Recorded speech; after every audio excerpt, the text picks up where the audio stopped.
Hello and welcome to the April edition of my market newsletter. Yes, I realize it's not April yet, but I felt this is so date sensitive enough that I wanted to send this early. And I keep finding there's an abundance of noise and confusion in the financial markets. And really most Americans don't seem to know how to cut through the noise and get the data they're really looking for to make informed decisions. So because of this, I create this newsletter each month and I put together a summary of thinkings to help educate long-term decisions. Should you have additional questions, please don't hesitate to reach out. So over the past couple of weeks, I've received more calls and messages from clients concerned about the market than I have over the past 15 months during this current market downturn. And so because of this, I'm guessing there's far more people who are also wondering really what's going on. And so in this month's newsletter, and again, yeah, I know it's coming out early, I'm going to unpack some of the recent events and put them in perspective and also provide some hunches I think we're going to see in the near future.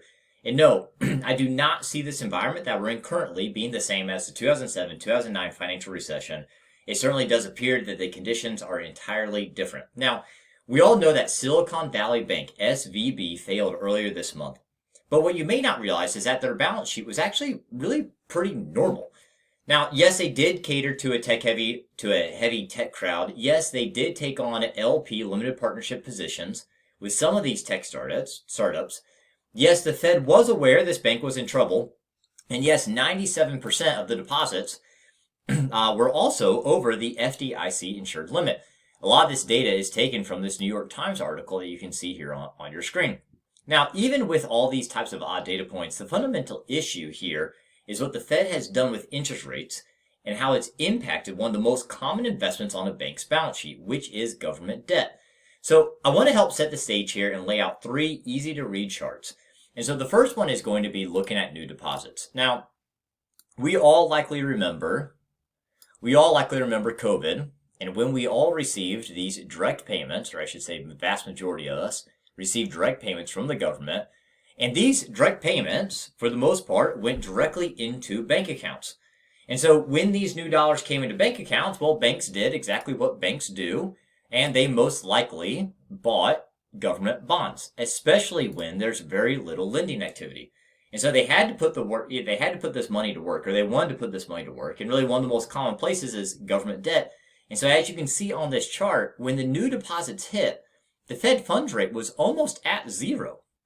But then it has turned up sharply, which really comes into one of these understandings when it comes to investments is that when the Federal Reserve increases interest rates, it historically has a negative impact on government bonds and all bonds.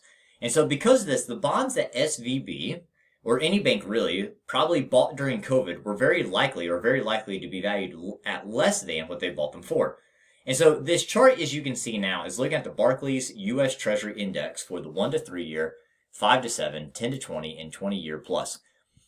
And so you can see the green line here being the 1 to 3. This one has fared pretty well over the past year, okay?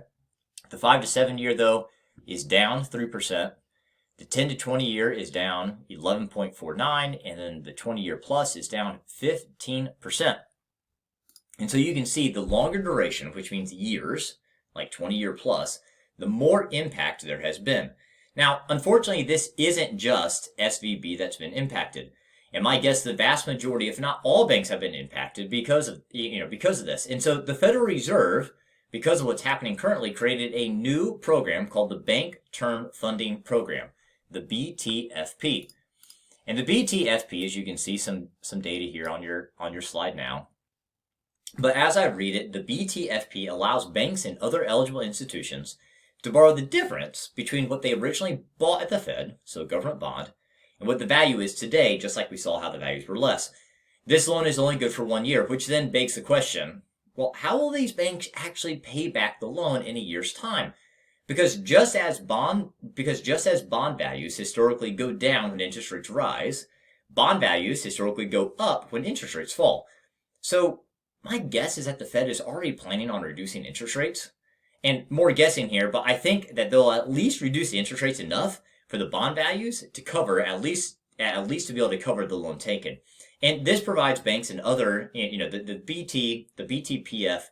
BTFP provides banks and other institutions the liquidity they need to pass the Fed's oversight supervision. And really doesn't cost the Fed much other than what I'd say their credibility. But bringing this all back, to SVB and asking the question, so why did Silicon Valley Bank fail? It sure appears that there was an asset to liability mismatch, and that as soon as some of the depositors heard about trouble at Silicon Valley Bank, and then these same people or institutions probably realized that they were over the $250,000 FDIC limit, they likely took out their money and then told their friends, which then forced Silicon Valley Bank to sell government bonds to meet these cash withdrawals. And as I noted above, these bonds were very likely trading at less than what they were bought. And what really happened here, at least it seems, is that this created a compounded impact until the Fed had to step in and call it a failed bank. Okay, so I've gone on and on about this, but what does this actually mean to you? And I don't normally like to guess on any issue because none of us know the future. But here's my hunch as far as what I think this means. One, we're going to see increased Federal Reserve regulation of banks. I'm not a big fan of regulation, but it really does kind of blow my mind that it doesn't seem that the Fed has the tools at their disposal to monitor the banks under their regulation. And based on that New York Times article, which I cited before, the Fed was aware of SVB's trouble. Number two is going to be reduced interest rates. With the new BTFP program, lower rates seem incredibly likely. And don't forget that reducing interest rates has two immediate impacts. It makes holding money less appealing, and it makes borrowing money more appealing. Number three, the Fed's balance sheet. I'm going to talk more on this later. Well, unfortunately, with the expansion of the BTFP, the Fed's balance sheet increased by $300 billion. And my guess is it'll continue to increase as more banks take advantage of this new program, the BTFP. And then the fourth and final thing is, my guess is that FDI insurance is going to go under a new review. It doesn't seem like that the $250,000 makes sense, especially when the Federal Reserve is willing to come in and backstop these banks. At least that's what people are thinking. So with that, I'm going to transition from talking about Silicon Valley Bank and going over to some of this additional data, which has really been something that people have enjoyed looking at over these months. Because each month I get asked by clients what additional resources I'm looking at.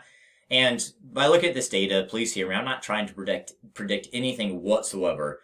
This is just some of the interesting data that I'm watching and following. And this month's list is really just that continuation.